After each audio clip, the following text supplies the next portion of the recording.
The music swelled. The scent of roses filled the air. And there she was, walking down the aisle towards the man of her dreams, Michael.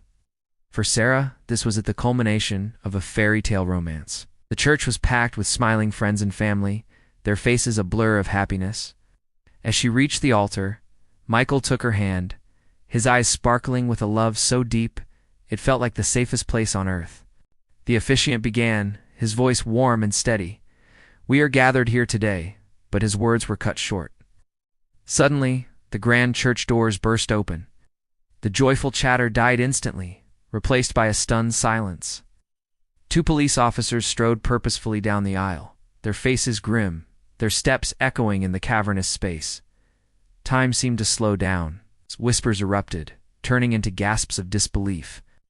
The officers stopped right at the altar, their eyes fixed on Michael. "Michael Johnson," one of them said, his voice devoid of emotion. "You are under arrest." Sarah's heart plummeted. Arrest now?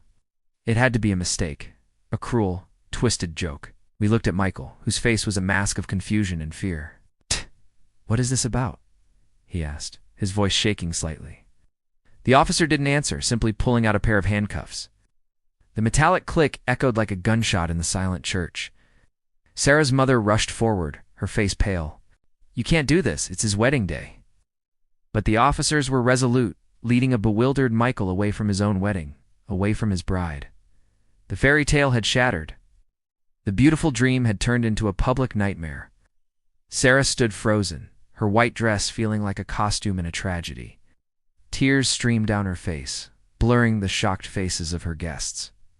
How could this be happening? Michael was the kindest, most gentle person she knew. He volunteered at the local animal shelter. He coached kids' soccer. He was the man who brought her soup when she was sick and held her when she cried. He had no criminal record, not even a parking ticket. This made no sense. Days turned into a week of pure agony. Michael was being held without bail, accused of a string of armed robberies that had plagued their city for months. The evidence against him seemed damning. An eyewitness had identified him from a lineup, and his car, a common model, matched the description of the getaway vehicle. The media had a field day. "Groom arrested at altar" was plastered across every news channel. Strangers debated his guilt online, dissecting his life, painting him as a monster leading a double life. Sarah's world crumbled. Some friends whispered behind her back, questioning if she had been blind, if she had missed signs. Her own family, though supportive, looked at her with pity, as if she were a victim of the ultimate betrayal. The pressure was immense. The man she loved, the man she had just vowed to spend her life with, was being portrayed as a violent criminal. Every fiber of her being screamed that it wasn't true, but the world seemed convinced. Doubt, a cold and insidious poison, tried to seep into her heart. Could she be wrong? Was it all a lie? But then she would remember Michael's eyes. The way he looked at her, the way he laughed, the pure goodness that radiated from him. No, she couldn't give up. Love isn't just for the sunny days. It's for the storms, for the moments when the world turns against you. She decided right then and there she was not a victim. She was Michael's wife, and she would fight for him. She transformed her grief into determination. Her wedding fund became a legal defense fund. She spent her days not planning a honeymoon, but poring over police reports, witness statements, and security footage. She became a detective in her own life, driven by a love that refused to be extinguished. She spent sleepless nights rewatching blurry CCTV footage from the robbery locations. And then she saw it. A tiny detail everyone had missed. On the night of the second robbery, the suspect in the footage had a prominent tattoo on his left wrist. Michael didn't have any tattoos. Her heart pounded in her chest. This was it. This was the key. But that wasn't enough. The prosecution argued it could be a temporary tattoo, or that the video quality was too poor to be certain. Sarah knew she needed more. She went back to the timeline of the crimes. One robbery had occurred on a Tuesday evening at 8:15 p.m. Where was Michael then? She frantically searched through her phone, her calendars, her memories, and then it hit her. Tuesday nights were their cooking class nights. They had been learning to make pasta from scratch. She raced to the community center, her hands trembling as she spoke to the instructor, Maria. "Do you remember us, Michael and Sarah?" Maria smiled warmly.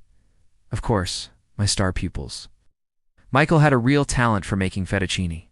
Sarah's voice cracked with emotion. Do you have any attendance records or photos? Is anything from that night? Maria led her to a dusty back office and pulled out a binder. And there it was. Michael's signature on the sign-in sheet for that exact date and time. Not only that, Maria had taken a group photo at the end of the class. In the picture, clear as day, was Michael, covered in flour, beaming with pride as he held up a tangled nest of pasta. He was miles away from the crime scene, in a public class surrounded by 20 other people. Armed with this undeniable proof, Sarah's lawyer filed an emergency motion. In court, the atmosphere was tense. The prosecution, so confident before, now looked uneasy. When Sarah took the stand, she didn't speak like a heartbroken bride. She spoke with the fierce conviction of a warrior. She presented the photo, the attendance sheet, and pointed out the tattoo discrepancy. She laid out the alibi, piece by painstaking piece. The courtroom was silent, captivated. The eyewitness, when shown the class photo, faltered, admitting he might have been mistaken. His certainty crumbled under the weight of irrefutable evidence. The case fell apart. The judge dismissed all charges against Michael. The words, "You are a free man," echoed through the courtroom, and this time, tears of pure joy streamed down Sarah's face. Michael rushed to her, and they clung to each other, a silent testament to their ordeal.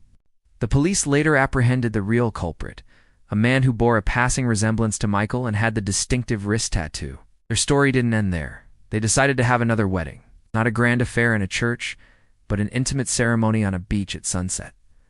With just their closest family and friends, the ones who had stood by them through the storm. As they exchanged their vows again, the words had a new, profound meaning. For better or for worse, in sickness and in health. Till death do us part. They had lived the for worse part and had come out stronger. Their story is a powerful reminder that love is not just a feeling, it's an action. It's fighting for each other when the world is against you. It's believing in someone when no one else will. It shows us that in the face of injustice and despair, the truth fueled by unwavering love and courage can prevail. This wasn't just a wedding interrupted. It was a love story tested by fire, and it emerged unbreakable. Thank you for watching. If their story touched you, please like, share, and subscribe for more inspiring content.